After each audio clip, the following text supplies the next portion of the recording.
This is Professional Builders Secrets, the #1 podcast to help you grow your building company safely and securely. Brought to you by the Association of Professional Builders. Join us every week as we talk to industry experts and your fellow professional builders on everything you need to know to generate more leads, more sales, and higher margins while improving the building experience for your clients. Hello, and welcome to the Professional Builders Secrets podcast, a podcast by the Association of Professional Builders for building company owners, general managers, VPs, and emerging leaders.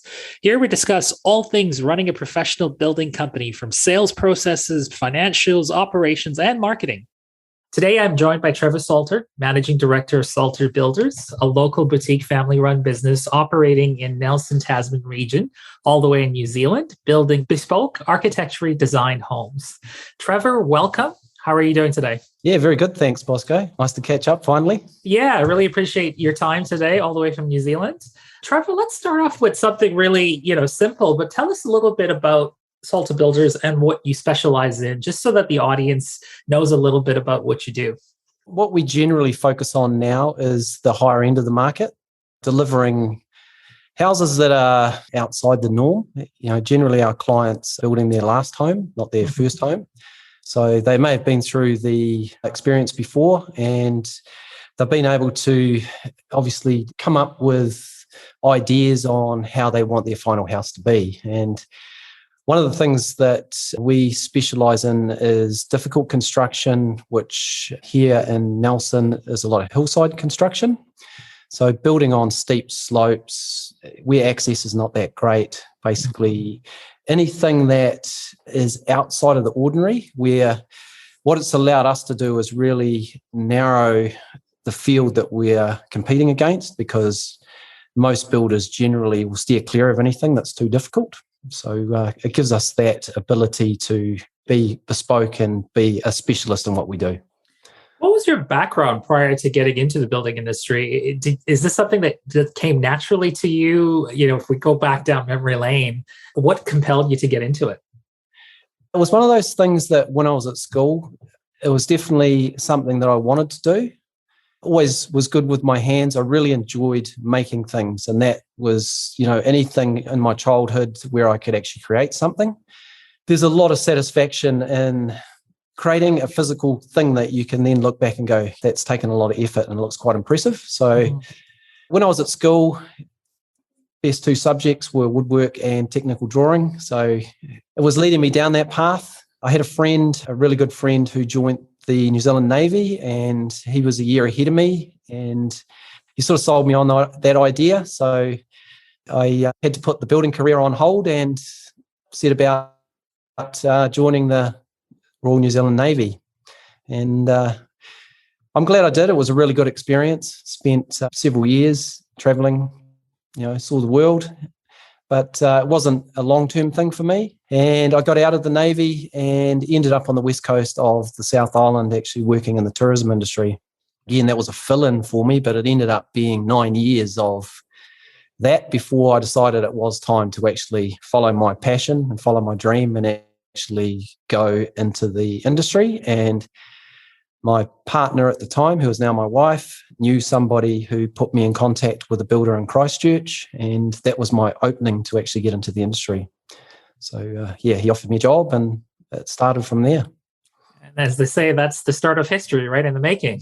Absolutely. That was a pivotal point for me. So tell us a little bit about, your background. You talked about being in the Navy and, you got into the industry and there was a lot of interest. What was your background prior to getting into the building industry? Did you have any of those technical tools around you? And when you did get into it, what were some of the things that really progressed your career at the start? Yeah, I guess my background, I was always really good with my hands. I've got the ability to pick those sort of skills up quite quickly. So I've had confidence from an early age just to grab something and run with it. It's quite often throwing yourself in the deep end is the best way to learn. Those skills, I think, have been there since childhood. And I've found that training people, that it's really easy to train somebody who has a natural ability. Somebody may want to get into the industry and become a carpenter or a builder, but it's really hard for some people and they really struggle. And I think I've been lucky that I've had those skills. So yeah, I think some people are born with the ability to do practical things a lot better than others. Trevor, looking back, what compelled you to get into the building and construction industry today? And looking at it today as well, has that purpose changed over time? What excites you about it? Looking back then and looking at it now, has that mantra changed for you, or is it sort of the same purpose moving forward? I think the first thing that compelled me to get into the industry was I wanted to build my own home. I'd had the ability to help my father build his house, and I'd worked on a couple of other projects where I had a taste of what building was like. So it's one of those, I guess it's a Kiwi dream for a lot of people to build their own home. So I thought I knew a bit about building until I started to train. But yeah, the training and learning proper carpentry skills, there is far more that you have to learn than, you think that. So the struggles that I had in the beginning were sort of, first of all, getting fit to the job. It's very demanding on your body, and it's not something that you're doing the same thing all the time. There's so much variety. And when you're out on the building site, one day you could be standing heavy frames, and the next day you're not actually carrying anything. You're just doing really light work. So I quickly learned in the early stages that I needed to keep fit, and I needed to strengthen myself by just doing regular exercise outside of work as well. And, even lifting weights 2 or 3 times a week definitely helped. And it cut down a lot on injuries, because there's quite often situations where you're cold lifting and you're not really warming up, and then you're lifting something heavy and you pull a muscle in your back and you go, that was stupid. I didn't sort of think about that. So. Right. Let's dig a little bit deeper into the struggles that you encountered when you first started out. So you talked a little bit about that personal physical fitness as part of those things that you needed to focus on. I believe that from all the builders that I've interviewed and spoken to, they got into this business because they had a passion for building, but you don't necessarily get an understanding of running a business. You sort of learn that as you go. Was that the same for you when you first started out with, when you look back at your struggles now, would you say that, learning how to run a successful business and what it takes to run the operations, was that where some of your struggles were, or when you look back, what were some of the other struggles that you may have had? Absolutely. The starting out in business, once I was qualified, starting out in business was a massive learning curve, because the industry that we have, and it's still pretty much the same now, you do your apprenticeship, you learn how to become a craftsman or a builder, and you actually learn the practical skills really well. But the training doesn't teach you how to be a business person. And it tends to be a problem in this industry, even to this day, that people go out there and they go along and hopefully everything will fall into place. And I was guilty of that. I thought I knew more than I did. And yeah, there was, knowing what I know now, the best advice I could ever give anybody is, before you even think about it, get mentorship from someone who knows what they're talking about. Talk to a builder who can actually tell you how to run a proper building company. And it's one of those things in the industry here where many builders keep those things close to their chest and they don't like to share that sort of information. I think they're a little bit concerned that they're giving away secrets, that someone might get the better of them and actually outperform them. Or what tends to be something I think is a problem for many is they don't want to expose themselves because they know they're not doing it properly. I guess the other question that I had for you is, when you look back when you first started and where the industry's evolved, what was the industry lacking at the time when you got into the business? Was it a lack of mentorship? Was it a lack of direction? Was it a lack of resources to running a business? Where did the industry lack, when you look at it now? I think you answered that quite well, because I think all those things were lacking. There was no clear guidance on where you could go to get that information. So it was just, I'd ask, like my boss that I used to work for, he said he'd help me. And when it came down to it, he couldn't really help me because he didn't really know what he was doing himself. So there was definitely a lack of avenues out there where you could actually find the information that you needed. And I think it's still like that today. It's not as bad. It is still one of the reasons why so many building companies don't last. People just set out thinking it's just all going to fall into place. And it really comes down to having a plan in place. And it's not as straightforward as many people believe. So I guess that's the beauty of the internet today, is that we're starting to get a little bit more connected, but it's really how you use the internet to your benefit. Let's fast forward a few years as you start to progress with your business. And how did you first hear about the Association of Professional Builders, and how did you originally get involved working with them? When I first heard about the Association of Professional Builders, was actually the timing was right for me, because they had been sending emails. I'd been getting them in my inbox, but I had a brief look at them, but I hadn't really taken much notice. But it was also that period where my business, I was working long hours. I was struggling to make a real profit. And I was at a point in my career where I was actually thinking, do I carry on? Because it wasn't turning out the way I expected. So I needed something. I just didn't know what it was. And things turn up at the right time. And, the APB, I looked into it initially. I think they have the answers, and mulled over it for a little while and thought, well, what have I got to lose? I need to try something. So once I did delve into it properly and realize what they had to offer, I realized they had the answers to my questions, and there was no turning back from there. And when you look back over your life at pivotal points in your life, that would have to be one of them. It's where the direction changed quite dramatically. So let's talk a little bit about your relationship with the Association of Professional Builders. How did working with them and the mentorship really elevate and change your business? What were some of the key takeaways that you had from learning from the things that they had to offer to you? One of the first key takeaways that I discovered was how to correctly price in and recover your fixed expenses. I was always under the understanding that everything had to be covered with your labour rate. Once you understand that that is not the case, because as your business evolves, you have more and more running expenses, and that has to be recovered from every job. So once I understood that and realized we could apply that to the pricing that we were doing, was very quickly did that to about 3 jobs. And that started the process where I felt like I was actually working every hour that I worked, I was actually being paid again, because the frustration factor of feeling like you're working for free when you are outside of what you've priced into a job, if you've allowed a certain amount of hours to that job and you know that you're going over that you get really frustrated. You think you're working for nothing. But once you understand that the fixed expenses critical, so there was that. Also knowing the realistic margin rates that should be applied and knowing that they should be applied to everything.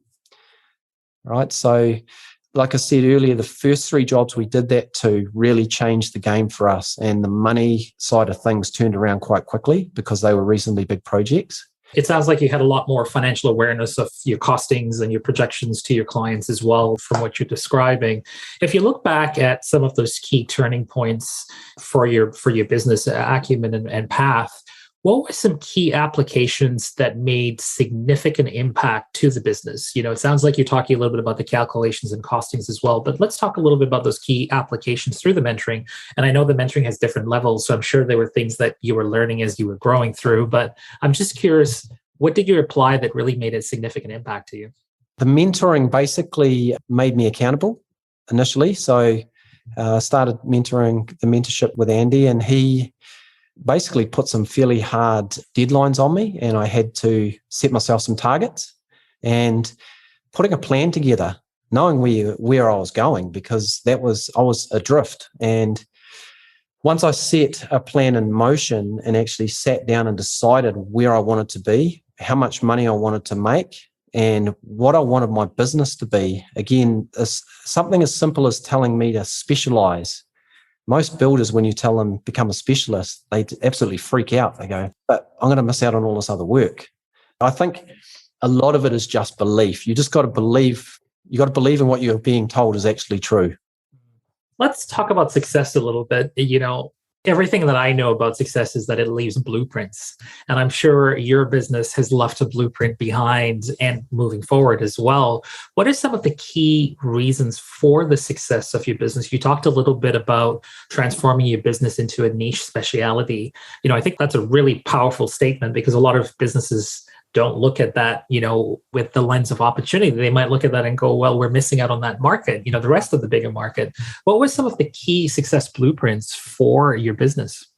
The key success were, like I mentioned earlier, making sure we were recovering the right amount of money per job and having a plan in place, right? And sticking to the plan. So that meant setting goals. And some of the goals that I set, I initially thought, they're pretty high, but if you don't set high goals, then you're probably not challenging yourself enough. And it's too easy to sort of go off track. But when you set reasonable goals and put a plan in place on how you're actually going to achieve them, it's surprising what you do on a daily basis to make that happen. And the goals that we set, we exceeded them. We exceeded them massively. And it doesn't print that blueprint in you because you know how to succeed, okay? You have to celebrate the fact that you have succeeded and understand that you can do it. And then, okay, well, now that I have, it's time to reset some better goals and go after that again. And that's still my philosophy to this day, is that. And the other thing is I still look to mentorship through other areas. So the self-development side of things has been a key thing for me. Trevor, if you had to look at the industry holistically today, what are some of the pressures that builders face today as well? And I'm curious to know your thoughts if it's changed pre and post-COVID era as well. What are some of those key pressures that you think that the builders specifically face today? The pressure that a lot of builders face, even on a day-to-day basis, is the fact that they have to work so long and hard, and it's a lifestyle. Anyone who gets into this industry and thinks they're just going to work from 9 to 5 and have their weekends off they're kidding themselves. So the pressure is always there as far as running your business to its potential, but also you're constantly dealing with the pressure of delivering for clients. Clients always they come in all shapes and sizes and all sorts of different expectations. And some can, obviously, if you allow it to happen, can add a lot of pressure to the situation. Post-COVID, it's interesting how things have changed here, especially recently. It's almost evolving on a daily basis now. And we're finding things that we didn't even expect that were coming. So the last lockdown we had here, they locked down the whole country, but within 3 weeks, we were allowed to go back to work, but they still had Auckland in lockdown. Now, initially, what they didn't realise is a lot of manufacturing is done only in Auckland.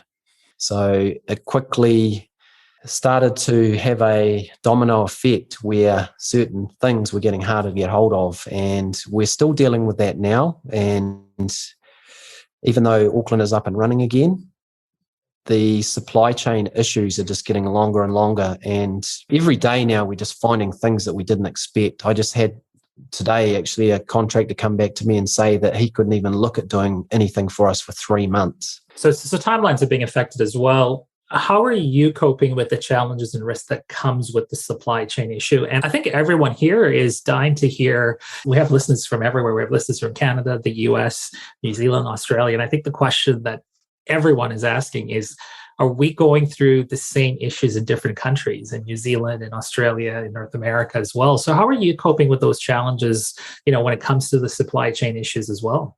I guess forward planning was key for us, and we knew this was going to be a problem quite a long time ago. My merchants, they have a sales rep who calls on me on a weekly basis, and they keep us reasonably well informed. And because our company generates a reasonable amount of income for them now, they look after us quite well. So they keep us informed as much as possible. And what we have had to do in a lot of situations is look well into the future to plan timeframes when we would be ordering things. And then they will give us timelines on when they think we should be getting those in the system.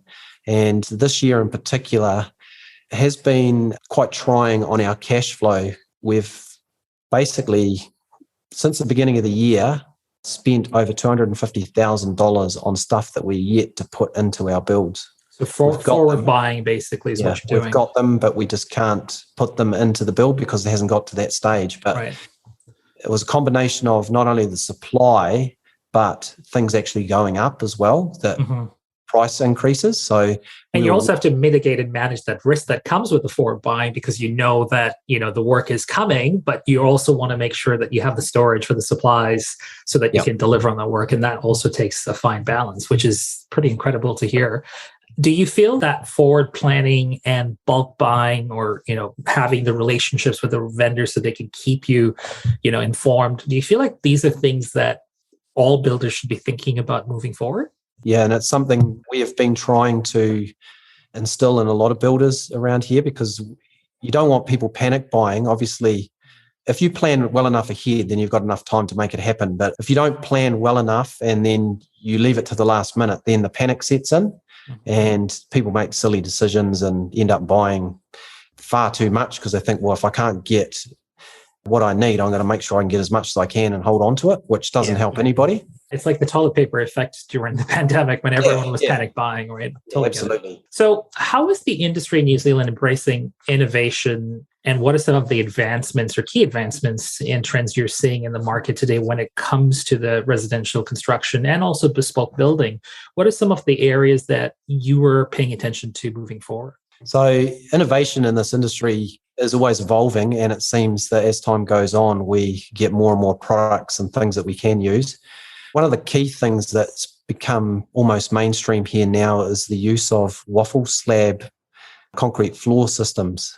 Right now, they're basically a raft system that sits on top of the ground, so there's no footings. And this was brought about by the Canterbury earthquakes that we had several years ago. That became a very good area where engineers could study exactly what happened, because we get earthquakes here on a regular basis. And the earthquake code is, building to survive earthquakes is a major component of what we do. So that has changed the industry quite a lot in about the last 5 years. And so we've gone from digging foundations into the ground to basically now having the house just sitting on the ground.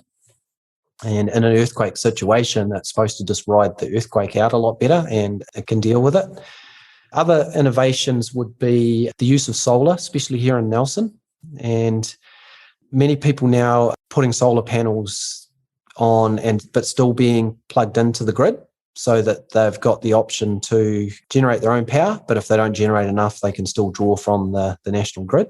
And that has a lot of implications for heating homes, because a lot of people go with an underfloor system and they can be quite expensive to run. But if you can set that up to solar, there's all sorts of things. And this is one of the great things about the niche market we're in, because the people we're building for generally can afford to go for innovative ideas and innovative products that come along. Yeah, we get to see some really cool stuff. It sounds like it. And I was looking at your website and echoing praises to the quality of the design work. You can really see the architecture and that bespoke lifestyle come to life with some of the visuals on your website. Trevor, just as a side note, with the supply chain as well, where does most of your resources come from? Is it the US? Is it Asia? Is it Australia? And do you find that geographically, are you having the same challenges with the same geographic areas, out of curiosity? Yeah, so the supply chain here, a lot of stuff is manufactured in New Zealand, but we do actually source a lot of stuff from Australia, right? So generally the stuff coming from Australia is not too bad. It has got obviously a lot harder than it has been in the past. You have a company in Australia called James Hardie. They make a wide range of fibre cement products. Now, if you want certain products like linear weatherboard that they make, which is a fibre cement weatherboard, the delays for that now are 6 months. So there's a fair bit of forward planning there to make sure that you get those. And obviously, another thing that's used here a lot is Canadian cedar.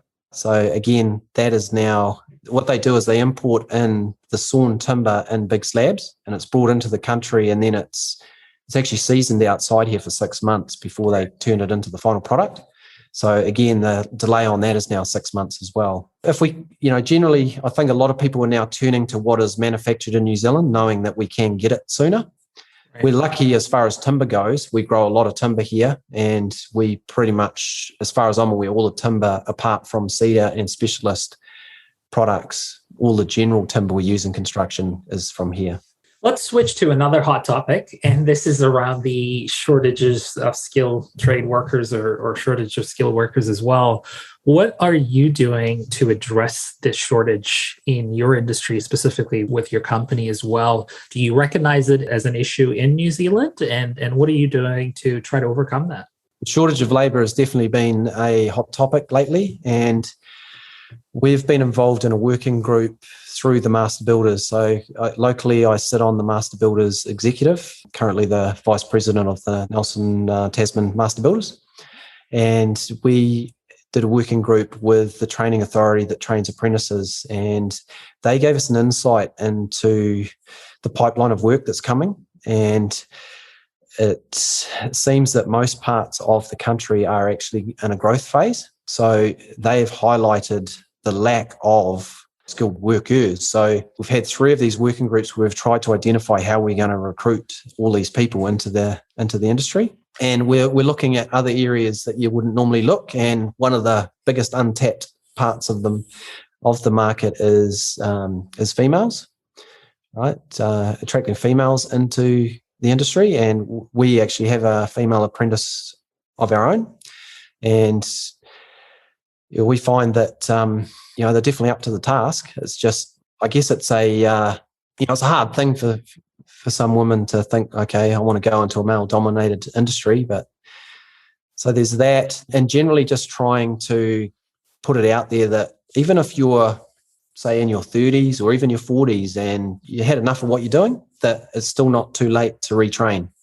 Right. The opportunities are there.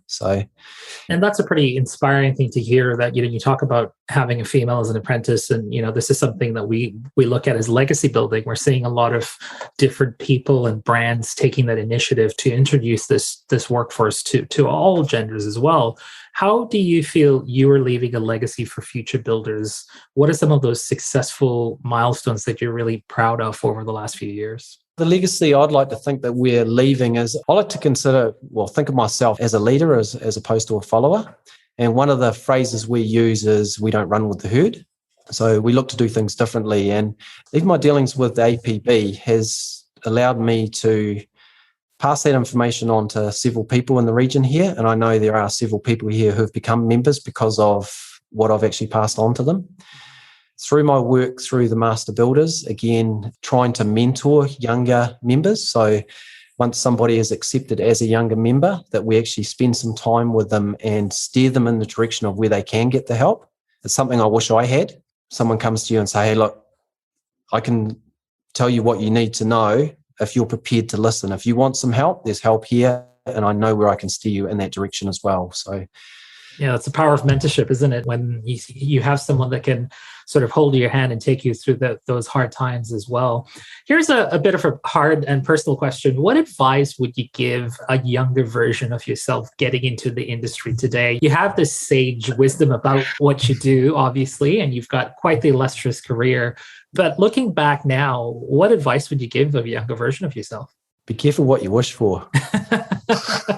I was worried you were going to say that. Yeah, I think as far as the building industry goes, you've really got to ask yourself quite a few questions and actually think it through, because once you set down that road, you'll find yourself one day in a situation where you go, this is not what I expected. This is not where I wanted to be. So if I could give my younger version of myself the best advice, it would be find yourself a mentor. Find somebody who knows what they're talking about and learn as much from that person as possible.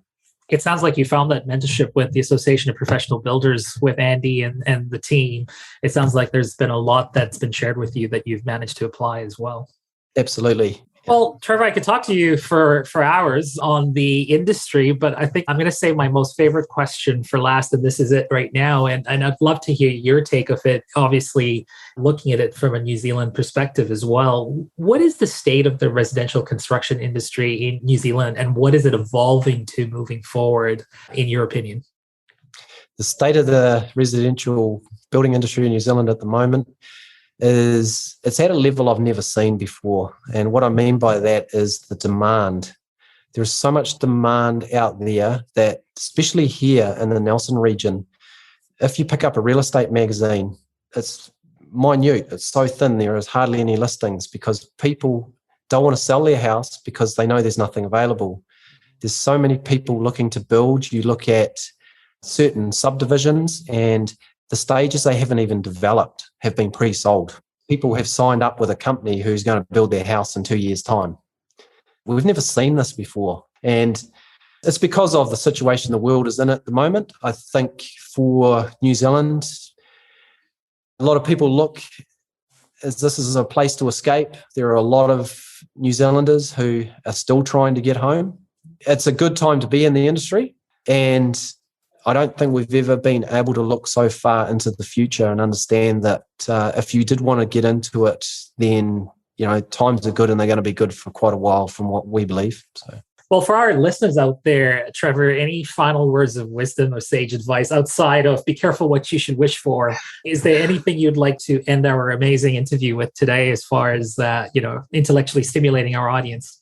Yeah, I guess there's probably no way to sugarcoat the fact that you have to work for it and you've got to work hard and you've got to put the time in. But if you do set about down that road with the right attitude, knowing that you have an end goal, then you can be extremely successful in this industry. And my goals moving forward to put us at the top of the industry and to make as much money as possible. It's not about making money at the expense of people. It's about making money in a way that helps all the people that not only we build for, but the people who work for us as well. So I've found as a business leader and an employer of quite a few people that leadership is really important. And if you can inspire people and get them to sort of buy into your journey and the way that your whole culture of your business and how you can actually project that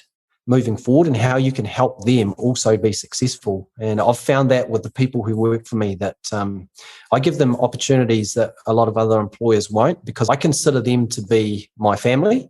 And every one of those people have a family they have to support. And I feel that it's the burden rides on my shoulders to make sure that everybody does well out of our business. I think embracing that type of attitude has helped massively. We've got extremely loyal staff and they're also, amazingly talented people who I can delegate to. And probably the number one thing I could give advice to anybody in the industry right now, if you feel like you can't escape, you have to get yourself in a position where you can delegate. Delegation is what sets you free. Amazing. And I know that. I've been there. What an amazing story of mentorship, goals, mindset, and just real forward planning and legacy planning as well on your part. Trevor, thank you so much for being with us, and we really appreciate your time and insights today. Thank you very much, Bosco, for allowing me to obviously share my story, and hopefully it inspires somebody. Thank you for listening. Remember to subscribe to Professional Builders Secrets on your favorite podcast platform and leave a review. To learn more about how the systems at the Association of Professional Builders can help you grow your building company, visit associationofprofessionalbuilders.com. See you next time.